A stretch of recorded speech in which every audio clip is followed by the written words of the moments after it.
अथ प्रथमोऽध्यायः। प्रथम अध्याय में गरुड़ जी भगवान से प्रश्न करते हैं कि आप हमें ये बताइए कि नरक कैसा है। आज तक तो आपने बताया कि स्वर्ग कैसा है, ब्रह्मलोक कैसा है, वैकुंठ लोक कैसा है, पर आज मैं जानना चाहता हूं कि नरक कैसा है। अधुना श्रोतुमिच्छामि यम मार्गम भयंकरम तद्भक्ति विमुखानाम च तत्रैव गमनम श्रुतम। गरुड़ जी कहते हैं कि आप हमें ये बताइए कि यम मार्ग भयंकर जो भय को देने वाला है वह कैसा है, और जो आपके भक्ति से विमुख हैं उनको किस प्रकार से दंड दिया जाता है। भगवान कहते हैं गरुड़ जी से कि गरुड़ जी आप जानना चाहते हैं कि नरक कैसा है, तो ध्यान से सुनिए, सावधान तया शृणु। भगवान कहते हैं वक्षे हम शृणु पक्षीन्द्र यम मार्गम च ये नये नरके पापिनो यान्ति शृण्वतामपि भीतिदम्। भगवान गरुड़ से कहते हैं कि हे पक्षीन्द्र, जिसके सुनते ही भय उत्पन्न होता है ऐसे यमलोक के बारे में बताता हूं। जिस मार्ग से पापी मनुष्य नरक में जाते हैं वह सुनने में ही बड़ा भयंकर है। उस नरक में ऐसे ऐसे मनुष्य जाते हैं जो पाप कर्म में संलग्न हैं, जो दया धर्म से विवर्जित हैं और दुष्टों को अपना साथी मानते हैं, जो कभी शास्त्र और सत्संगति नहीं के शरण में नहीं जाते हैं। ऐसे लोगों को नरक में जाना पड़ता है।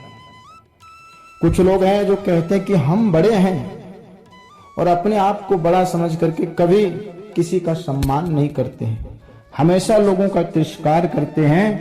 ऐसे लोग नरक में जाते हैं। कुछ लोग हैं जो धन के कारण अंधे हो चुके हैं, धन मान मदान्विता, धन और मान के मद से जो चूर हैं, जो कभी छोटों बड़ों का कदर नहीं करते हैं, ऐसे लोग नरक जाते हैं। और जो पुरुष ज्ञानशील है वे परम गति को प्राप्त होते हैं। जो प्राणी पाप कर्म में प्रवृत्त है वे तो दुख से यम यातना को भोगते हैं। पापी प्राणी को जैसे इस संसार में दुख होता है उसको सुनो। पापी व्यक्ति मरने के बाद किस प्रकार यमलोक जाता है ये ध्यान से सुनो। भगवान गरुड़ जी से बताते हैं कि किस तरह से मरने के बाद पापी व्यक्ति नरक जाता है। सबसे पहले व्यक्ति मरता कैसे है। भगवान कहते हैं सुकृतम दुष्कृतम वापि भुक्त्वा पूर्वं यथार्जितं कर्मयोगत् तदा तस्य कश्चित् व्याधि प्रजायते। भगवान कहते गरुड़ जी से कि गरुड़ जी व्यक्ति मरता कैसे है। बोले अपने जीवन में उसने जो भी काम किया है, अच्छा या बुरा काम किया है, वृद्धावस्था में उसको उसका फल भोगना पड़ता है। आदि व्याधि समायुक्तम, और सुकृत या दुष्कृत भोग कर अर्जित कर्म के कारण वृद्धावस्था में व्याधि उत्पन्न होती है। वे व्याधि और आदि से युक्त हो जीने की इच्छा रखते हैं। उनको सर्प के समान अचानक काल आकर प्राप्त हो जाता है। जैसे मेढक पर सांप दौड़ता है, ऐसे ही जीवों को अपना ग्रास बनाने के लिए मृत्यु सभी को अपना ग्रास बनाने के लिए तैयार है। अंत काल में भी उसे वैराग्य उत्पन्न नहीं होता है, और जिसका उसने जीवन भर पालन किया वही पुत्र आदि उसका पालन करने लगते हैं। और ऐसी अवस्था में भी उसको वैराग्य नहीं होता है। उसे नेत्र से दिखाई नहीं देता, कान से सुनाई नहीं देता, दांत सारे गिर जाते हैं। वह ऐसी अवस्था को प्राप्त हो जाता है और मरणोन्मुख होता है। अपमानित होकर पुत्र आदि से दिए हुए भोजन को कुत्ते की तरह खाता है।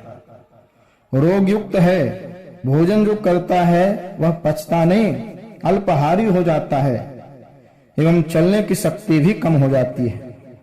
प्राणवायु निकलते समय आंखें उलट जाती है। कफ के अधिक होने से नाड़ी सब बंद हो जाती है। भगवान बता रहे हैं कि व्यक्ति मरता कैसे है, मरने के समय क्या होता है। वायुनोत्क्रमतोत्तारः कफ संरुद्ध नाड़िकः काशश्वासकृतायासः कंठे घुरघुरायते श्यानः परिशोचद्भिः परिवीतः स्वबन्धुभिः वाच्यमानोऽपि न ब्रूते कालपाशवसंगतः। मरने के समय क्या होता है? बोले प्राणवायु निकलते समय आंखें उल्टी हो जाती है।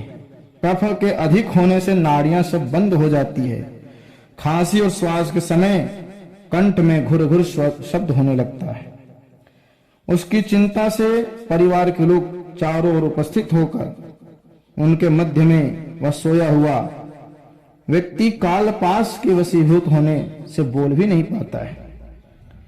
जीवन पर्यंत कुटुंब भरण पोषण में आसक्त चित्त और अजितेंद्रिय ऐसा पुरुष मरण समय की वेदना से मूर्छित हो बंधुजन के रुदन करते मृत्यु को प्राप्त होता है। हे गरुड़, उस समय उसमें दिव्य दृष्टि उत्पन्न होती है। अतः संपूर्ण जगत को एक रूप समझता है, किंतु बोलने की शक्ति नहीं रहती है। उस समय इंद्रियां नष्ट हो जाती है और चैतन्य जड़ रूप हो जाता है। यमराज के दूत समीप आने पर प्राण निकल जाते हैं। उस समय अपने स्थान से प्राण के चलने पर एक क्षण भी कल्प प्रमाण जैसा लगता है। और जैसे 100 वृक्षों के डंक मारने से जो वेदना होती है, ऐसी वेदना उस समय मरते हुए जीव को होती है। जो पापी व्यक्ति हैं उनके शरीर से प्राण नीचे के द्वार से निकलते हैं। मृत्यु के समय मुख पर लार आने लगता है, दांत से। उस समय जब व्यक्ति मरने वाला होता है उस समय 2 यमदूत आते हैं।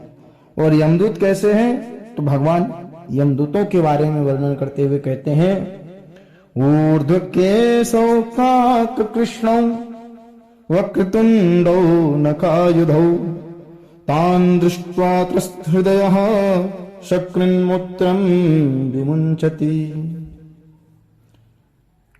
यमदूत कैसे होते हैं? बोले बिल्कुल काले काले। यमदूतो तदा प्राप्त। ऊर्ध्व केशो, बाल खड़े हैं। काक कृष्णो, जैसे काला कौआ होता है, कौआ जितना काला होता है ऐसे ही यमदूत काले काले रहते हैं। और वक्रतुंडो, नाक टेढ़ी मेढ़ी है। और ऐसे यमदूतों को देखकर पापी जीव भयभीत हो जाता है और यमदूतों को देखकर वह बिस्तर पर ही मलमूत्र को त्याग देता है। और जिस समय व्यक्ति मरता है उस समय उसके शरीर से एक और शरीर निकलता है। प्रत्येक व्यक्ति के पास 3-3 शरीर है। पहला शरीर जो हमें दिखाई दे रहा है, इसे कहते हैं स्थूल शरीर। एक शरीर जो सूक्ष्म है, जो दिखाई नहीं देता, जिसे मरने के बाद यमदूत ले जाते हैं। और एक है कारण शरीर। तो जिस समय व्यक्ति मरता है तो हमारे शरीर से एक और शरीर निकलता है। उस शरीर से अंगुष्ठ मात्र जीव हा हा शब्द करता है, जिसको यम के दूत पकड़ कर ले जाते हैं। यमराज के दूत उस भोगने वाले शरीर को पकड़कर पास गले में बांधकर उसी क्षण यमलोक को ले जाते हैं।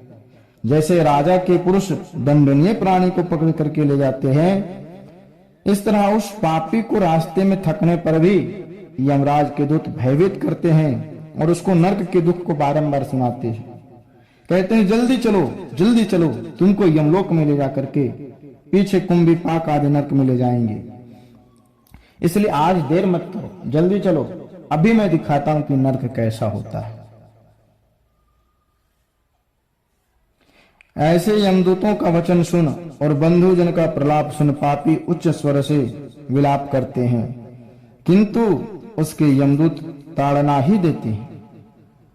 यमदूत की गर्जना से उसका हृदय विदीर्ण हो जाता है और कांपता हुआ वह मार्ग में चलते कुत्तों के काटने से दुखी हो अपने किए हुए पापों को याद करता है। वह भूख प्यास से व्याकुल रहता है। मार्ग में दावानल पवन भी तपायमान रहता है और बड़भुजे जैसी गर्म बालू वहां बिछी रहती है। इस कारण से वे चल भी नहीं पाते हैं। उस पर पीठ पर चाबुक की मार पड़ती है। उस समय जीव को तपित हुई बालों से पूर्ण एवं विश्राम रहित और जल रहित मार्ग पर असमर्थ होते हुए भी अधिक कठिनाई से चलना पड़ता है। जगह जगह शांत होकर वह गिर जाता है और मूर्छा आ जाती है, फिर उठ खड़ा होता है। इस प्रकार यमदूत पापी को अंधकार रूप मार्ग से यमलोक ले जाते हैं। यमलोक 99,000 योजन दूर है। वहां पापी मनुष्य को 2-3 मुहूर्त में ले जाते हैं। तदनंतर यमदूत उसको भयानक नरक यातना दिखाते हैं। इससे वहां प्राणी यम तथा यम की यातना को देखकर मुहूर्त मात्र में ही यमराज की आज्ञा से यमदूतों द्वारा आकाश मार्ग से पुनः अपने घर को आता है। घर में आकर स्वशरीर में पुनः प्रवेश करने की इच्छा करता है, परंतु जो यमदूत के यम के दूत हैं पास बंधन से क्षुधा तृषा आदि होकर दुखित होकर रोता है। हे गरुड़, पुत्र आदि जो पिंड दान करते हैं और अंत समय में दान करते हैं, उससे भी पापी प्राणी को तृप्ति नहीं होती है, क्योंकि पापी पुरुषों के पास श्राद्ध और जलांजलि ठहरती नहीं। इस कारण भूख प्यास से युक्त होकर प्राणी यमलोक को जाते हैं। जिनको पुत्र आदि पिंड दान नहीं देते हैं वे प्रेत रूप होते हैं। कल्प पर्यंत निर्जन वन में दुखी होकर के भ्रमण करते हैं। करोड़ों कल्प का समय बीतने पर भी कर्म को भोगना पड़ता है। ना भुक्तम क्षीयते कर्म कल्प कोटि शतैरपि। प्राणी नरक यातना बिना भोगे मनुष्य शरीर को नहीं प्राप्त होता। हे गरुड़, इस कारण पुत्र को चाहिए कि वह 10 दिन पिंड दान करे। उस पिंड दान के प्रतिदिन 4 भाग हो जाते हैं। उसमें 2 भाग तो पंच महाभूत जिनसे हमारे शरीर की रचना हुई है वो पुष्ट उनको दिया जाता है। तीसरा भाग यमदूत ले जाते हैं और जो चौथा भाग है उसे प्रेत भक्षण करता है। 9 दिन पिंड देने से प्रेत का शरीर बनता है। 10वें दिन पिंड दान देने से उस शरीर को चलने की शक्ति प्राप्त होती है। हे गरुड़, शरीर के दग्ध हो जाने के बाद पिंड से हस्त प्रमाण का शरीर उत्पन्न होता है। इससे वह मार्ग में शुभाशुभ फल को भोगता है। पहले दिन के पिंडदान से मूर्धा, द्वितीय दिन के पिंड से ग्रीवा और कंधा, तृतीय दिन के पिंडदान से हृदय, चौथे दिन के पिंडदान से पीठ, 5वें दिन के पिंडदान से नाभि, 6ठे और 7वें दिन के पिंडदान से कमर और गुप्तांग बनते हैं। 8वें दिन के पिंडदान से जंघा और 9वें दिन के पिंडदान से 9वें और 10वें दिन के पिंडदान से उसको भूख प्यास उत्पन्न होती है। ऐसे पिंड देह को धारण कर भूख प्यास से युक्त प्रेत एकादशा और द्वादशा में दिया हुआ भोजन करता है। यमदूतों द्वारा 13वें दिन प्रेत जैसे पकड़ा हुआ मरकट अकेला चल जाता है, उसी प्रकार से वह भूख प्यास से यमलोक को अकेला ही जाता है। प्रेत 200 योजन चलता है। उस मार्ग में प्रेत प्रतिदिन 200 योजन चलता है और इस प्रकार से 47 दिन में दिन रात चलकर यमलोक जाता है। और भगवान कहते हैं, गरुड़ जी, इसी रास्ते में वैतरणी नदी पड़ती है जिसका विस्तार 86,000 योजन है। वैतरणी नदी को छोड़कर यम मार्ग 86,000 योजन है। इस प्रकार मार्ग में 16 पुरियां पड़ती हैं और 16 पुरियों को पार करते हुए यमराजपुरी पड़ती है। पापी प्राणी यम पास में बंधे हुए मार्ग में हाहाकार से रोते हुए अपने घर को छोड़कर यमराजपुरी को जाते हैं। तो इस प्रकार से ये प्रथम अध्याय की कथा है। पहले अध्याय में भगवान बताते हैं